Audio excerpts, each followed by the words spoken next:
सांसद और मिनिस्टर के लिए अलग कानून, जिनको कोई न ज्ञान ना छटपटा ना कोई मतलब, ना सोशल ज्ञान, ना कोई समाज शास्त्र का ज्ञान, ना राजनीतिक शास्त्र की परिपक्वता, ना संवेदना। कहां है आरा के और एमएलए एमपी लोग? क्यों नहीं खड़े होकर के जांच घर खुलवाते हैं? क्यों औकात नहीं है यहां के जनप्रतिनिधियों की मेरिट रिसीवर देने की?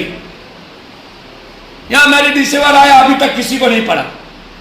100 पीस आया, एक आदमी को 7 लगना, या 150 पीस आया, कम ही लोगों को लग पाएगा। ऊंट के मुंह में जीरा का फोड़ा, उसको भी आप ब्लैक मार्केटिंग करोगे। लगभग लोग आरा के पप्पू यादव के पास जाके रेमडेसिविर लेके आ रहे हैं। जो लोग जा रहे हैं पप्पू यादव को रात के 2 बजे जाना पड़ता है किसी न किसी अस्पताल एडमिट कराने के लिए, तो पेन लीजिए ना। आप क्यों नहीं पेन ले रहे? आपका दायित्व नहीं है कि मर जाना चाहिए इन नेताओं को, जो अपने प्रजा को ऑक्सीजन के चलते मार दे, दवाई के चलते मार दे। आजाद हिंदुस्तान के बाद हमारी स्थिति दुनिया के सबसे निकृष्टतम देश से भी नीचे स्वास्थ्य के मामले में। समझिए कि नारकी है। ये उदाहरण है आरा का सदर अस्पताल। यदि आप गए सदर अस्पताल तो आप मरे। मैं सरकार से मांग करता हूं, ये जो मनमानी और माफिया लोग जो यहां जांच घर बंद करते हो, बहुत ज्यादा वसूली करते हैं, हम डिमांड करते हैं कि अविलंब उसकी खोला जाए। एम्बुलेंस पटना ले जाने के लिए 20,000 25,000 रेट फिक्स किया जाए। प्राइवेट नर्सिंग होम पर रेट फिक्स किया जाए। टास्क फोर्स गठन करिए। रिटायर्ड पदाधिकारी और जज का एक टीम हो और वो तय करे कि इलाज को सुनिश्चित करे। और सदर अस्पताल में सीनियर डॉक्टर को वहां बैठाइए, वहां की जांच शुरू करिए। ये मेरा डिमांड है। और जो आज इन्होंने किया, मैं कानून को मानूंगा जरूर, लेकिन अपनी गलतियों को, पाप को कब तक ढकिएगा? पप्पू यादव को रोक के कब तक आप आम आदमी के लाश को रोक गिनती से रोकिएगा? महिलाओं ने आपके पोल को खोल दिया कि डॉक्टर्स नहीं आते, पानी नहीं है, ऑक्सीजन नहीं रहता है। एक एक चीज को दोनों बहनों ने खोल दिया। एसडीओ साहब ने एक धारा का 144 या 100 चीजें को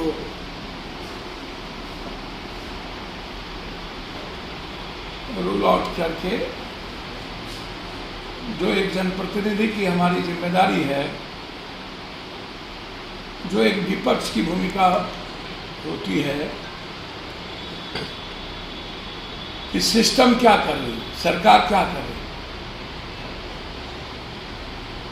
और हालात क्या है और हमें क्या मदद करनी है। पप्पू यादव यहां यदि हम आए हैं तो इसीलिए आए कि जो सरकार नहीं कर रही है या जो सिस्टम नहीं कर रहा है, चाहे वो रेमडेसिविर हो, चाहे अन्य चीजें हों, उसको मैं देखूं और लोगों तक पहुंचाऊं। सरकार नहीं पहुंचा पाई,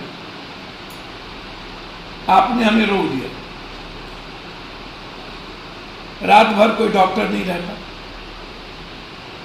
नर्सेस ऊपर जाती नहीं, किसी को पेशेंट को छूती नहीं है।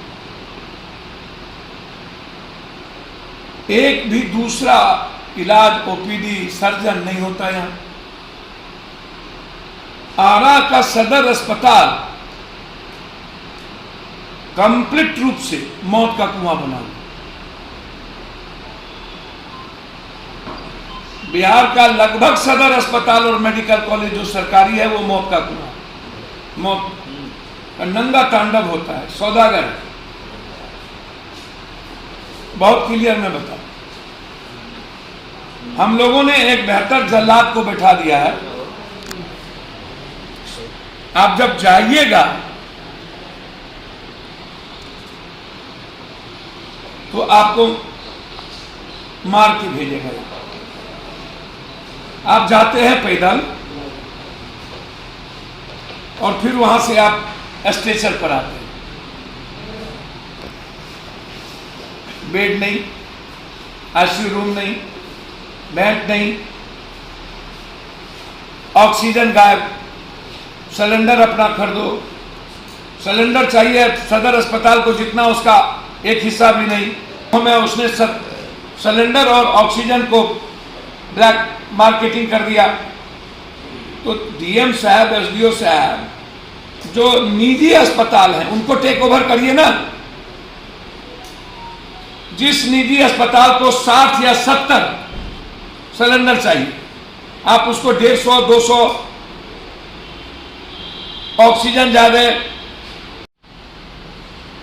मुझे समझ में नहीं आता है पप्पू यादव के रोकने से क्या असर पड़ना। यदि पप्पू यादव के रुकने से मौत रुक जाए आरा की, इसीलिए हम नहीं गए। महिलाओं ने कहा कि 1 सप्ताह से 3 पानी नहीं है वार्ड में, और ये बात मैंने मुजफ्फरपुर में भी आपको दिखाया था कि पानी नहीं है। महिलाओं ने कहा कोई साफ सफाई नहीं होती है। मैं सारे अस्पतालों से आपको डेली दिखाता हूं कि बड़े बड़े कचरे, किट्स कैसे फेंके हुए रहते हैं। कोई ऐसा अस्पताल नहीं है जहां पर आउटसोर्सिंग का कोई काम। जो टेंडर लिया है वो कोई बड़े नेता या पैरवीकार है।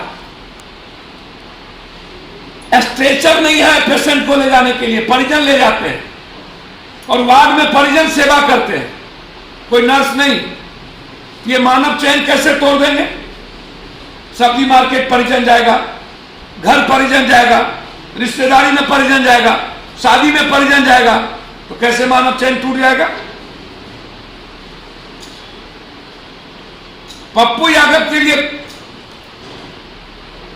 थ्योरी और कानून, और यहां के मंत्री और सांसद के लिए कोई कानून नहीं। पॉजिटिव डॉक्टर्स को आओ, चिट्ठी निकला हुआ। जनप्रतिनिधि की जिम्मेदारी तो जिम्मेदारी होती है ना, और सब घर में सोया रहो, सत्ता पक्ष हो जाए।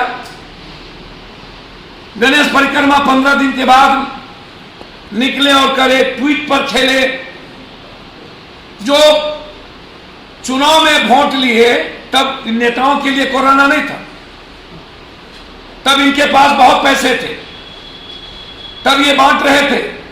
लेकिन आज आम आदमी को बचाने के लिए इनके पास सिलेंडर नहीं है, मेडिसिवर नहीं है, डेक्सोना नहीं है, विटामिन सी नहीं है, सोलून नहीं है,